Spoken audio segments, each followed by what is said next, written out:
Ito po ma'am yung Distilleria Limtuangco. So Distilleria Limtuangco, the first distillery here in the Philippines. Established in 1852.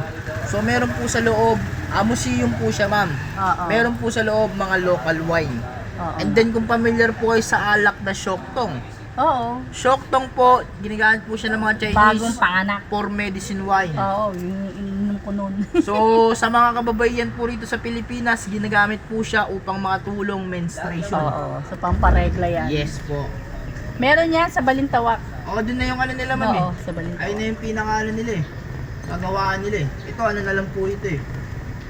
Parang store nila na ginawang museum kasi meron pong naka-display sa loob kung paano gawin yung mga local wine. Oo. Nagawa po sa prutas. Kung familiar kayo sa Maria Sangria. Yes. Then meron Mga din mga duhat yan. alak ma'am, impierno. Impierno. Ay, salamat din na umulan. So yung nasa unahan po natin, ito po yung Ito, San Juan Colegio de de San Juan de Letran. San Juan de Letran, eto.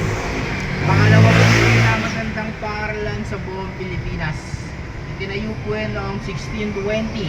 But during Second World War, isa po siya sa nasira. After ng Second World War, na-rest contract po siya. Binuo po ulit siya. Kaya hanggang ngayon nakatayo pa lang yung Letran. So sa Colegio de San Juan de Letran po, meron po yung preschool na college. Oo. Ako, bakit yung batang yun, daming tato ng babae. Estudyante Oo nga, siya, dito. ano? Nakita mo? Kung ako principal niya, lang anong ako din, hindi ko papayagan yun. So puntahan na natin ma'am